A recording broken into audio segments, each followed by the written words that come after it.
Сәлеметсіздер ме оқушылар? Әдебиет сабағына қош келдіңіздер.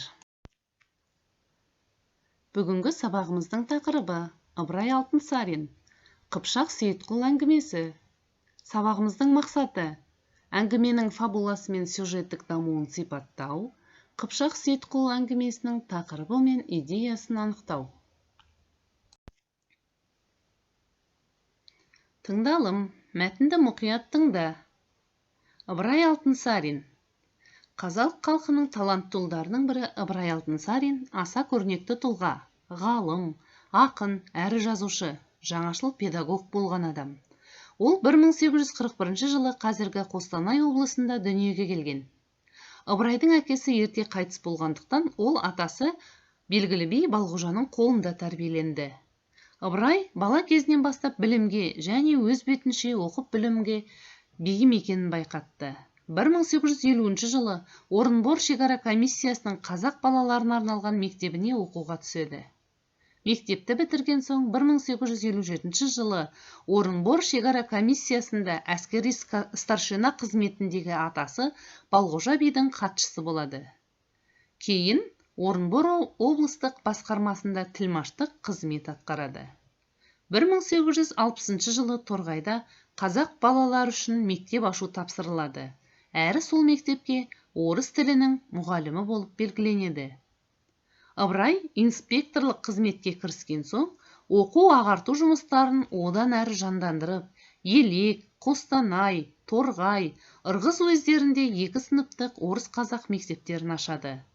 Қазақ жастары арасына экономика, ауыл шаруашылығы, қолөнер кәсіпшілігі салаларына қажетті мамандар даярлайтын училищелер ашуға көп күш жұмсайды. 1879 жылы оның Қазақ хрестоматиясы атты оқулығы және қазақтарға орыс тілін үйретудің бастауыш құралы еңбегі жарық көреді. Ыбырай Алтынсарин патша өкіметінің жергілікті халыққа қысым жасайтын жүгенсіз саясатын айыптап отырды. Оған 1880 жылы Оренбургский листок газетінде жарияланған мақалалары айқын дәлел. Ол өз ғұмырының соңғы кезінде мен түбегейлі терең сеніммен туған халқыма шамамның келгенінше пайдамды тигізсем деген ниетімді ешқашан бас тартпаймын деп жазады. 1889 жылы Ыбырай Алтынсарин ауыр науқастан қайтыс болды. Мәтін түсінікті болса, жазылым тапсырмасын орындайық. Ыбырай Алтынсарин кім деген сұраққа жауап берейік. Бос яшықтарға жаз. 6 минут уақыт беріледі. Дескрипторы. Мәтін мазмұны бойынша Ыбырай Алтынсарин кім деген сұраққа жауап береді.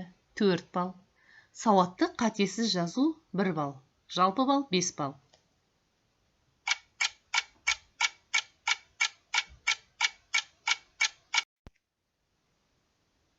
Ыбырай Алтынсарин кім?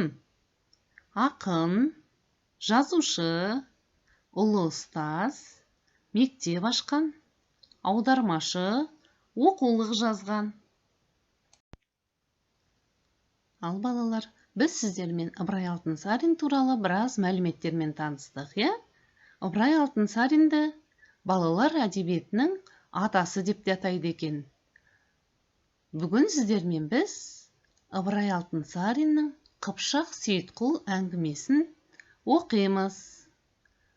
Оқып шығуға 10 минут уақыт беріледі. Дескрипторы. Мәтін мазмұнын түсініп оқиды 2 балл. Талқылауға арналған сұрақтарға жауап береді. Мәтінді мазмұнын түсініп мұқият оқимыз. Сіздерге осы мәтін мазмұны бойынша сұрақтар беріледі.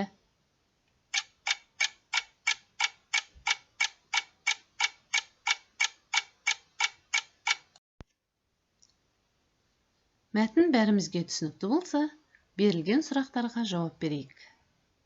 Сейітқұл ел үшін не ойлады? Оған ерген халық қандай кәсіппен айналыса бастады? Сейітқұлдың орнында болсаң, сен не істер едің?